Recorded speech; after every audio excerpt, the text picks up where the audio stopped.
then did But you that was the then? Broadway era. Oh, so is then when did Aaron invite you to Guy around the 1990 Not or the first album. That was for the the Future second album. future? So that Yeah. was in '91.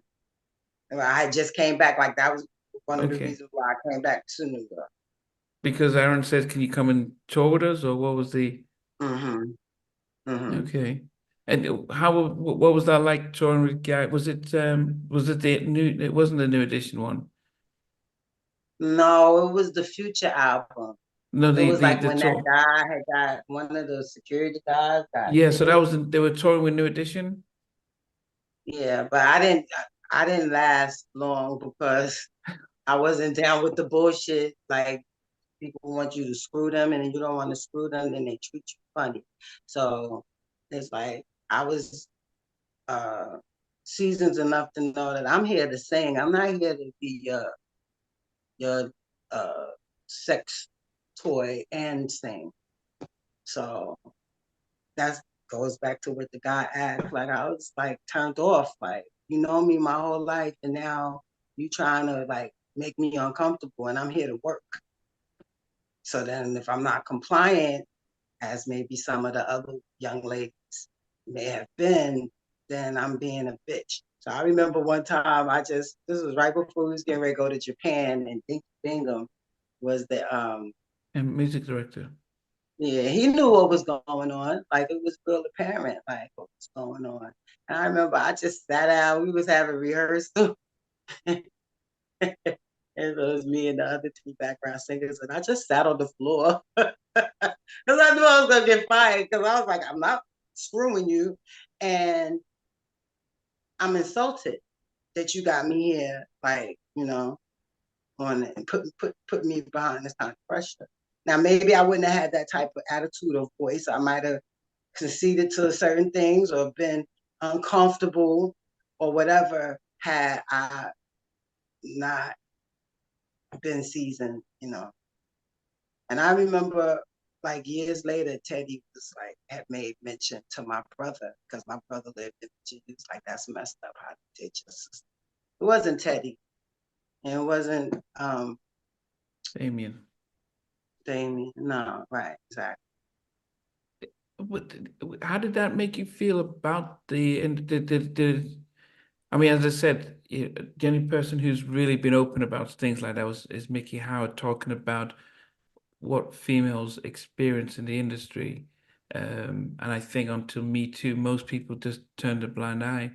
Um, but did that make you more wary See, about? back then it was like you knew what was going on. It was just up to you as a woman to be like there was no Me Too or whatever these movements are now, or where you have people like, Cassie speaking out or whatever. It was more like you had to be that chick to be like, no.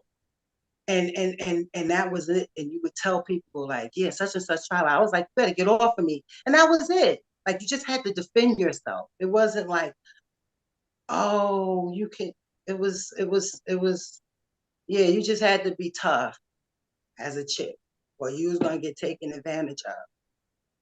And there was no fear of And by I guess do. when it came to that, I knew that I knew, like, come on, man.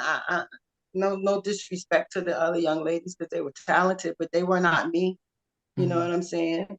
And it's like, even if they were me, like, don't put me in that predicament where I gotta feel uncomfortable and I'm working. But we didn't have any union or you can go to HR. It's like, nah, you getting ready to lose that gig. Somebody else is gonna go to it. And I guess they did. And before they could fire me, I fired myself. Like I said, it was a rehearsal, it was a dress rehearsal. And I sat on the floor as opposed to standing up at the mic, like, I'm here, let's just make it. And then later on that night, Dinky was like, yo, but I knew it was gonna happen because I knew that I was not going to fold. And now you're making me uncomfortable and I should be having fun and singing. And the sad part about it is that's somebody that I've known since I was a kid. So, you know, like we grew up in church together. He knows my mother. he knew my father, he knows my brother. So when you go through things like that with people that know deviants, you know, I didn't mind getting fired because I knew I would get something else, you know. So A lot of that's pressure how as that well. happened. A lot of pressure to go through as well. A lot, and I was a kid. It's like, and again, I'm on my own. I've been on my own since I was 17. So, I needed my money to pay my bills. But you're not going to bully me. If that's the case, I could have, like, talking about the late 80s, early 90s, I could have got with a drug dealer and had him to pay my bills. That was very big in the 80s, in that era. You know what I mean? The outposts and all of that kind of thing. Like, I'm focused on doing my work, and I don't want to have to feel forced to do anything. So that was one of the first like experiences that kind of left a bitter taste in my mouth, you know. But then if this is around, so after this, then, so this is 91. What did you do next after you left the guy situation? After I left the guy situation, not too far after that, I was working with a engineer, and people would always gravitate towards me that either felt my vibe as an artist or as a songwriter or whatever. I linked with Eli Tupou. He's an engineer.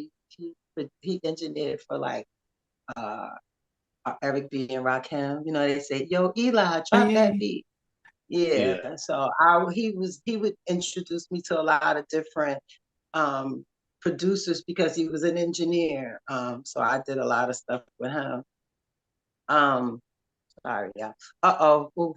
Oh, look, now I can see all of y'all. I was I was trying to swipe off a text, and when I did it, now I finally see everybody. It's my first time seeing everybody at one time by accident. But yeah, so I was working with Eli, just working with a lot of different people. And then not too long after that is when my cousins came to New York and had me working with working with Nesto. Hey guys, thanks for watching. Thanks for being a part of Halftime Chat. Please remember to subscribe, share, and comment. But most importantly, why don't you become a member of Halftime Chat? We've got amazing videos, amazing perks, and being able to support the channel. But anyway, thanks for watching. Take care. I never participated in that kind. And somewhere in between us for even loving us, on which I didn't miss you. What was it like growing up? She's still making an impact on 4 houses down. I have a couple of pieces. trying to get this one and that one. That works for me, but just for me, No, okay, you're okay. they don't understand what Jonas Boys are winning all Play it. And all these guys, they all work together. I mean, I love all different genres.